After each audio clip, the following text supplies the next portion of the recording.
This is Duke University. Global trade and environmental justice. Human rights issues are still.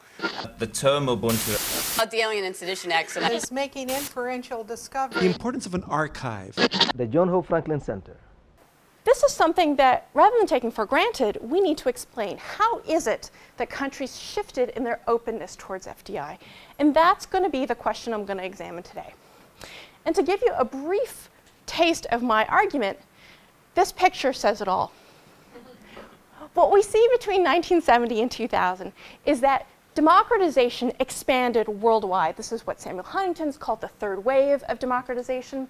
And at the same time that democracy took root in the developing world, we see a precipitous decline in average FDI restrictions. So for example, here in this black line, you see average FDI, average foreign ownership restrictions from 1970 to 2000. And I'll explain specifically how this, this concept is measured in a little bit.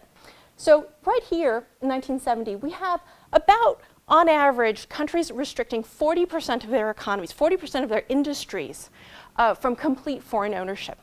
By contrast, in 2000, it drops to about 14%. So that's a pretty big drop, and one that leads us to ask why it is. So I'm going to tell you a political story that explains this very basic relationship you see here. So what is foreign direct investment?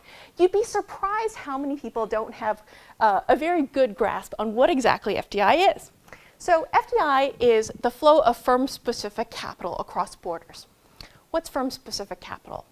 Production technologies, production processes, trademark brands, essentially knowledge capital generated by firms for their own profit. And so while there might be flows of money associated with FDI, they're kind of incidental to the movement of this knowledge within firms.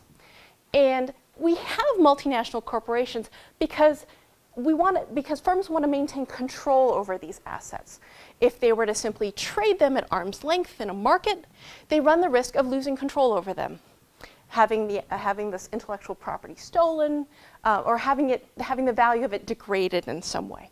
And so to address that, they form these multinational corporations that then expand across borders but keep the assets within the firm. So what are these effects? First and foremost, FDI raises wages. And it does this by multinational corporations coming in, setting up shop, and hiring workers in order to produce locally. And so not only in a general sense does that raise labor demand, but these firm-specific assets that they're bringing in tend to make labor more productive. And so that further contributes to an increase in wages. We've got a lot of empirical evidence to show that this is true in different kinds of countries, in different kinds of sectors, and fairly robust to a lot of concerns that we might have about selection. On the other side, we see local capital owners on the losing end. How is that? Well, it's the flip side of this increase in wages. The local firms face higher wage costs. On top of that, to the extent that the multinational corporations are coming in to sell products in the local market, local producers of those same products face new competition. And in particular, so you can think of this as being kind of analogous to trade competition, but it subjects a much larger portion of the economy to foreign competition, in as much as multinational corporations can come in to provide services that typically aren't going to be traded across borders. So we have a fair bit of evidence that looks at productivity of local firms after the entry of multinational corporations, and we see evidence consistent with these kinds of competitive effects. This brings us to the data. As I said at the beginning, we don't know a lot about why countries have become so much more open to FDI, and I think the single largest reason we don't know more is the absence of good quality data on the actual policies that countries use to restrict FDI. So I very painstakingly went out to fix that. And so what you see here is a new measure of restrictions on foreign ownership. How do I measure that? So it's a variable that it varies from 0 to 1. It's measured at the country year level. And it is the percent of all industries in a country that is subject to a limit on foreign ownership. These foreign ownership limits typically specify that a local partner has to own a majority share, so 51%.